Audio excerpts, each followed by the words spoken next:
So let's talk about being aware of other people and their emotions. Now, I don't know about you, but when I first heard for the first time the term emotional intelligence, that's what I thought was the totality of emotional intelligence. And obviously, we've talked about in the past couple of weeks that self awareness is a key part of emotional intelligence.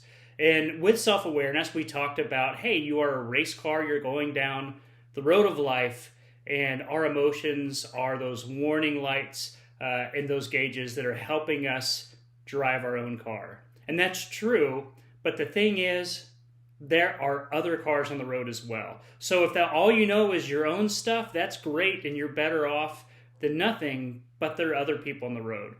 So let's talk about being aware of other people and their emotions. So just like you're going down the road and you see other drivers, like sometimes there's aggressive drivers, sometimes there's that driver that wants to go 10 miles below the speed limit and they're oblivious to all the cars backing up behind them. The reality is we all have emotions going on all the time, and we are those people at different times of the day. Pretty much every day, probably.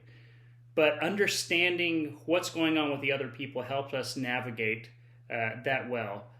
I have a couple of things I want to talk about that a lot of it I hope is good news. Some people think, oh, I'm just not good at that. I just can't tell what other people are feeling. And I want to give you some words of encouragement. One is you are hardwired to know what other people are feeling and to respond to it. Now, if you don't believe me, think of a newborn baby responding to a parent.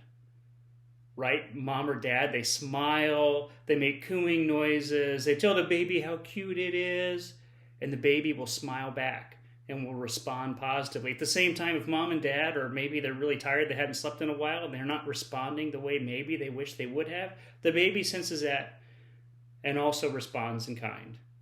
Now, so you are hardwired. We actually have in our brain these things called mirror neurons that are helping sync up our emotions with others.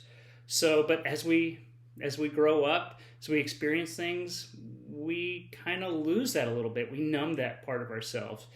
So if you are good at it, good for you. We can all be better. If you're not good at it, you have the capacity. So we will talk about that more in the future.